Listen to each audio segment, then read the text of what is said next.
Lumos malandrini, come state? Spero tutto bene. Bentornati sul mio...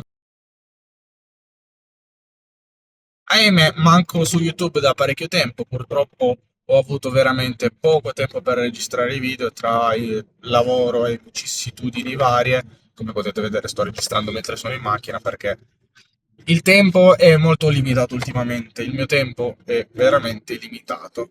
Però ho deciso che comunque questo video in un modo o nell'altro lo dovevo fare. Per quale motivo? Perché ieri sera ero seduto nel letto a scrollare TikTok per cercare di farmi venire un minimo di sonno e mentre stavo facendo il lobotomizzato del momento mi esce il trailer della serie TV di Harry Potter. Ragazzi, mi ha convinto totalmente. Ci sono due cose su cui sono un pochino perplesso e invece tutto il resto mi ha fatto ritornare nel mondo della magia. Non farò proprio un'analisi dettagliata del trailer perché abbiamo, anzi neanche trailer, teaser trailer perché comunque non c'è molto da dire, però rivedendo il trailer più e più volte ho notato tante chicche che mi sono piaciute un botto, mi hanno gasato tantissimo e mi hanno fatto dire che effettivamente sembra che stiano andando sulla strada giusta per fare una serie basata veramente sui libri a discapito di quanto successe con i film, perché comunque, nonostante i primi due film siano abbastanza fedeli ai romanzi, mancano tante cose che con questa serie TV possono raccontare. La cosa che mi ha fatto impazzire più di tutti è vedere la vita papana di Harry pre-Hogwarts, quindi gli 11 anni che ci sono stati prima dell'arrivo della lettera.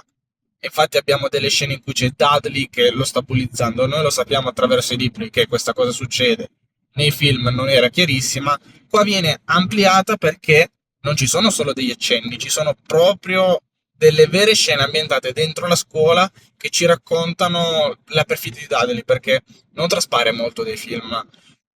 Dudley è antipatico, ma non ti fanno capire quanto è effettivamente bullo con Harry, quanto bullizza Harry. E questo mi ha fatto veramente incantare. Tra l'altro, la scena con cui si apre il trailer è una scena che esiste veramente nei libri, perché si parla di questa scena in cui Petunia taglia i capelli a Harry, fa un taglio talmente brutto che Harry pensava già il giorno dopo a scuola in cui si sarebbe vergognato di questi capelli e magicamente nella notte gli ricrescono. Top, veramente una scena fatta ad hoc. Poi, tra l'altro, per quanto riguarda Zia Petunia, era stata criticatissima perché dicevano che non aveva la faccia da cattiva come dovrebbe essere Petunia, ragazzi.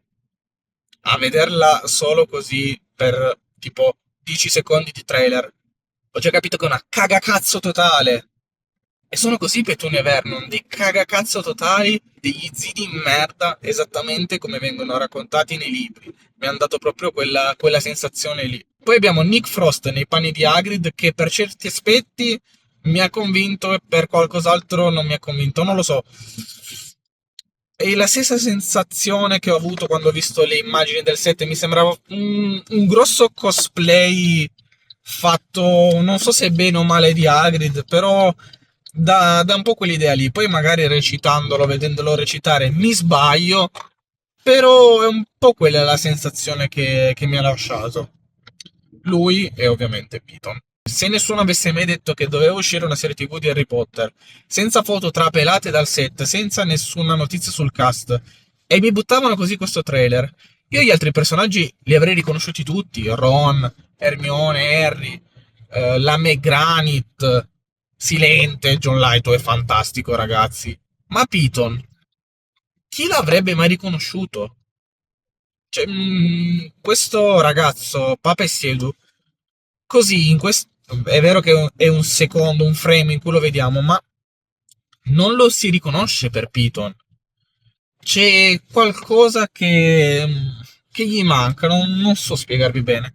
Poi magari vedendolo recitare sarà tutta un'altra cosa.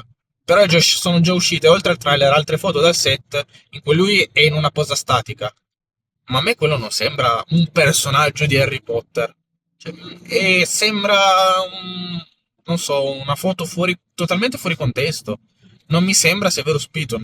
Nelle altre foto invece, in cui vediamo anche Silente e la McGranit, loro li riconosci. Mi ha lasciato questa impressione che sia un po' vuoto, neanche vuoto, non sia Python. Poi ovviamente spero di sbagliarmi e di ricredermi con la serie TV, perché la cosa fondamentale che non voglio che succeda è che me la buttino sul razzismo, sul fatto che Piton venisse bullizzato da James e Sirius perché era di colore, perché no, non è così. Spero che non abbiano voluto fare questa scelta di cast con Piton per buttarla su quella situazione lì perché la serie deve essere più inclusiva. No, in quel caso non funziona. Poi magari se non la buttano in questa situazione lì e Papa e Sedu funziona benissimo come Piton, tanto di cappello, ma in queste prime immagini, in questo primo trailer, in questi primi secondi, non vedo Piton. Poi abbiamo visto finalmente un po' di Hogwarts, che internamente sembra anche molto diversa da quella dei film. Sembra quasi un misto tra i film e Hogwarts Legacy, molto più immersiva con queste luci soffuse. Abbiamo visto il Quidditch, abbiamo visto la nuova Nimbus 2000 che cambia completamente design e devo dire non mi dispiace perché mi dà l'idea proprio di un manico di scopa da strega, passatemi il termine. Non è il classico design elaborato che abbiamo visto per i film di Harry Potter, mi dà proprio il design, non so se avete presente, di una di quelle copertine americane della pietra filosofale in cui Harry vola sulla scopa, in cui c'è questa scopa fatta molto semplice, che è più o meno il modo in cui mi sono immaginato queste scope dei maghi, non troppo elaborate come quelle del film, con queste punte particolari, una semplice scopa di saggina di quelle classiche che abbiamo anche noi a casa, non so se di saggina però, quella coda di paglia, non so come definirla, però ovviamente elaborata all'interno di un contesto magico. Mi è piaciuta molto. Anche la bacchetta di Harry che viene data a lui da Ollivander, perché vediamo anche Ollivander nel trailer, è abbastanza simile, mi è sembrato così a primo impatto, a quella che ha Daniel Radcliffe dal terzo film in poi. Quindi non un cambio totale su quel lato, però alla fine ci può anche stare. Ron ed Hermione sono perfetti. Hermione forse un pochino troppo ordinata sui capelli, però vabbè, queste sono piccolezze. Lei me la vedo proprio come Hermione, come vedo proprio Alastor Stout come Ron, è tenerissimo, mi ha fatto una tenerezza incredibile ed è stato molto bello vedere il rapporto che hanno tutte e tre insieme mentre giocano sulla neve, mentre si tirano le caramelle sull'Hogwarts Express, veramente fantastici. Sono tre ragazzi che spero di poter vedere crescere all'interno di questa serie TV e vedere creare un vero rapporto che non sembri fittizio, che sia veramente un legame che loro creano fuori, che riescano a riportare all'interno della serie. Poi vi ho già detto che è Silente, l'ho adorato un botto, mi piace tantissimo John Lithgow, la McGranit dà quell'idea lì di come viene descritta nei libri, seria, una persona che non devi contraddire, una persona che non devi fare arrabbiare, mi dà proprio lo sguardo di una persona severa come la McGranit o McGonagall, vedremo come la chiameranno.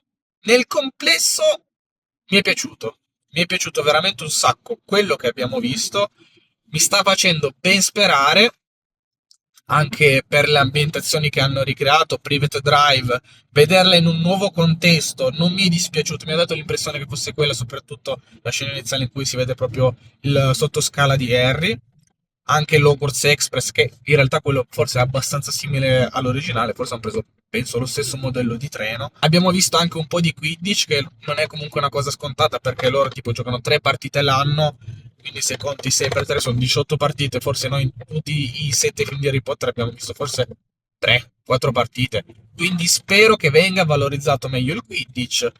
Abbiamo visto Molly Weasley che abbraccia Ron fuori dall'Hogwarts Express, Harry che li guarda con l'aria molto cupa, e meno male perché questo ragazzo sembra proprio essere molto più espressivo rispetto a Daniel Radcliffe, perché lui con le emozioni è proprio zero, non mi è mai piaciuto a livello di emozioni Daniel Radcliffe. Sembra che questo ragazzo ci stia mettendo veramente un sacco di voglia di fare Harry Potter. Dominic McLovin continua così, non so se l'ho pronunciato giusto.